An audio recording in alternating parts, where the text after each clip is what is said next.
Det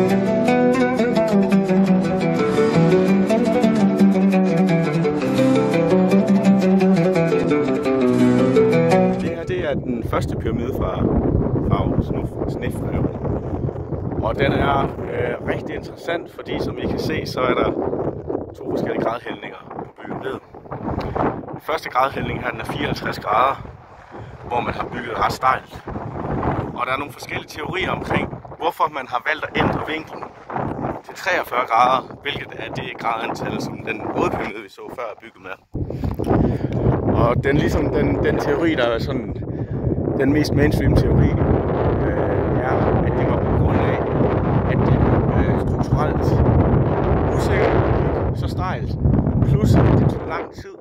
Man mener, at den er blevet bygget over cirka 30 år, og Snefred, han var begyndt at blive gammel, så de begyndte at bygge den på en anden måde. Han viste så at leve meget længere end han troede, og derfor er han så også tid til at bygge den anden. Men den er jo ekstremt velbevaret her. Altså, det tror jeg virkelig bliver en stor oplevelse at komme ind og se den. Det kan vi heldigvis også komme ind og se.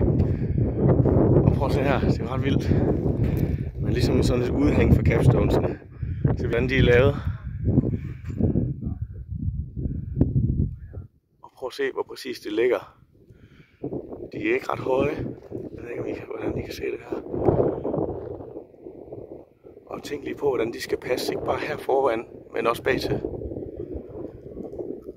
Den er 45 meter høj. Og det er jo lidt interessant, fordi den anden pyramide, som vi måske alligevel kigger på, det sorte pyramide hernede, den var 75 meter høj. Den må have været et rigtig, rigtig flot syn også. Den er bygget ret senere, faktisk fremme i det mellemske kingdom, Middle Kingdom, i cirka 1800 BC af Amenhotep den anden. Men jeg har lige snakket med nogen hernede. Nu prøver vi lige at køre derover bagefter, og så ser vi lige, om vi kan stikke dem nogle dollars og komme ind. Lad os se på det.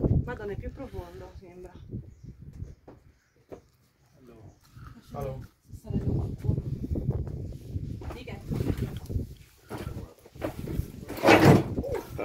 Vi starter hårdt. 85 meter skal vi ned her.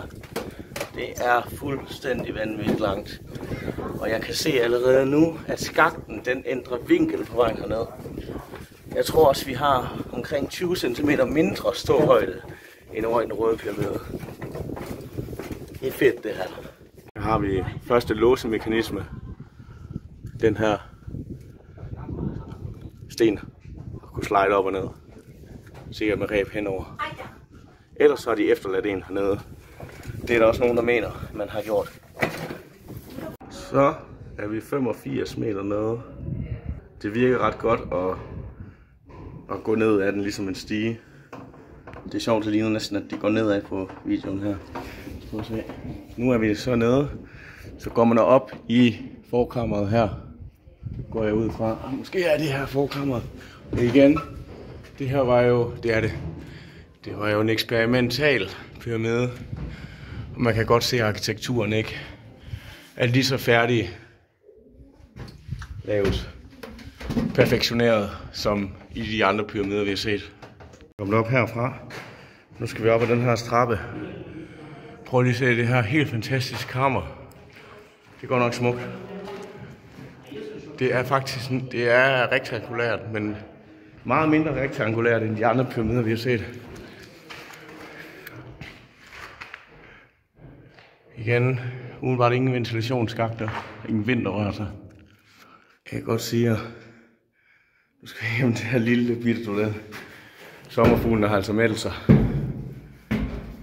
Og jeg tror, jeg er helt alene herinde. Den er lille. Wow. Det ligner en gravrøvertunnel. Det er vist ikke originalt. Den ser ud til, den er hugget ud af stenene. Interessant. Ej, vi kommer altså lige med på hele turen. Det er helt vildt det her. Shit. Det er ligesom at gå ind i en eller anden grotte. Hallo. Wow. Damn. Upstairs is the end. Okay. Cool. Her har vi... Ej, den er fed, den her låsemekanisme. Må se. Her er en stor blok, som altså rimelig primitiv, men hvis den her bjælke bliver banket væk, så falder blokken ned, blokerer indgangen. Okay, den her pyramide er saftsusmæk for nogen med klaustrofobi. Nu skal vi lige op ad den her trappe. Mit indre kompas i forhold til, hvor vi er henne i pyramiden, har også vendt lidt på hovedet.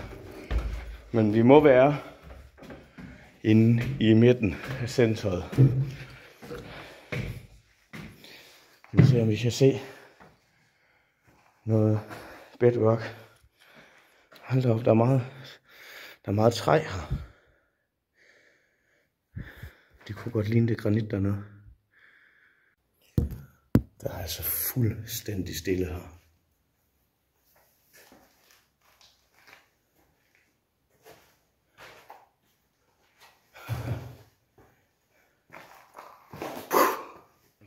Vi kan se noget i loftet virkelig ligner noget, der er ved at... Nogle stykker, der sidder rigtig løst. Jeg kan ikke se nogen skakte. Det er ikke specielt rektangulært. Eller lige noget. Jeg stod lige og tænkte på, at det ligner, at gravrøvere har forsøgt at fjerne og kigge, hvad der var ned under det her umiddelbare granitlag, fordi der ligger noget af stykket her. Altså, det er jo lidt spændende, fordi jeg synes også, det ser meget flad ud, det stykke der, så være noget længere ned end det her. Who knows? Altså lige vi dvæler ved den her låsemekanisme. Jeg synes, det er så sejt. Der går jo ren Indiana Jones i den her. Nu kan jeg lige se, uden at skubbe til den. Men se her faktisk, de har bygget den måde for at stabilisere vægten. Jeg skal lige komme til at filme her. Vi kan se det. Der ligger den her blok, som kan holde den her lille kvist her. Helt fantastisk. Helt vildt sejt.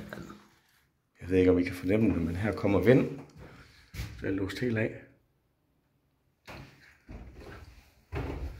Er det en menneskeskabt kanal, eller hvad er vi ude af? Hands down. Bedste pyramide, jeg nogensinde har besøgt. Hold nu kæft. Det var en sindssyg oplevelse. Det var...